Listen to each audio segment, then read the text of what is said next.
This is Hillary talking about millennials who were then supporting Sanders because they like free tuition and free health care. They're children of the Great Recession, and they are living in their parents' basement. The idea that maybe, just maybe, you could be part of a political revolution is pretty appealing. It's a false promise. But I don't think you tell idealistic people, particularly young people, that they bought into a false promise. Joining me now with reaction, Democratic strategist, Trump supporter, and a millennial himself, Harlan Hill. All right, good evening, Harlan. All right, so here we've got Hillary Clinton, this leaked audio. There's just a deep desire to believe, that we can have free college, free health care. It's a false promise. But I don't think you tell idealistic people, particularly that they bought into a false promise. How do millennials see that? Well, one, if it's a false promise, why is she promising it now?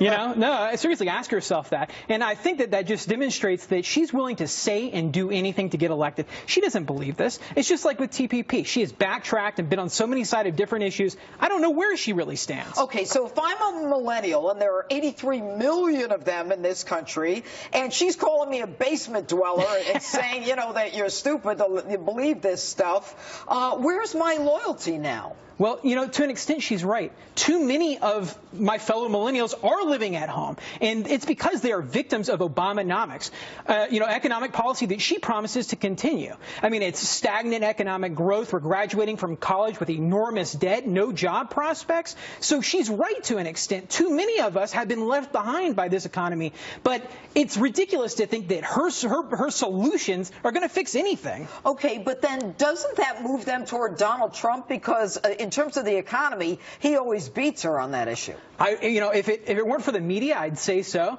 But they have been so successful in characterizing him or mischaracterizing him as a racist and misogynist. And if you know Donald Trump, if you've ever met him or if you've been following him for years, you know that that's not him. You know that that's not him. Okay, so these millennials, basement dwellers, as she refers to them, how do you get them interested in this campaign? Are they even going to come out and vote? I don't think so. I think that most millennials will stay home. A certain percentage of them will come out. But that would spell trouble for Hillary Clinton. Look, millennials, African Americans, they were really important. They were essential to the Obama coalition and his victories in 2008 and 2012. If they don't turn out for her this year, she cannot win, in my opinion.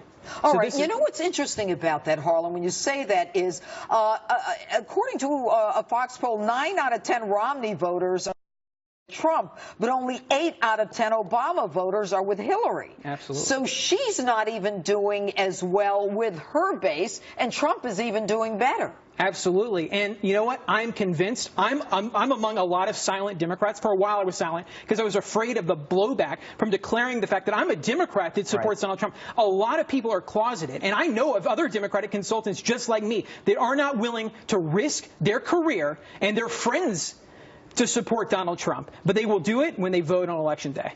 All right. And with the VP debate, does that impact anything? I don't know. I mean, what I'm looking for is, I think that Governor Pence has been really professional up until this point. I mean, he's just a class act. I think that he'll do great in the debate on Tuesday. Okay. And look, we hear about the Fox News poll in the 4-way race.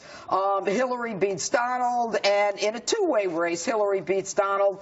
I mean, it's got to be the 4-way race at this point, because it's not like Gary Johnson and Jill Stein can drop out. Oh, no way. I mean, they're both going to stay in. And look, and that's at the expense of Hillary Clinton. If they were to drop out, I'm convinced that she would overperform. But in a 4-way race, Jill Stein, I spoke to hundreds of them outside the debate.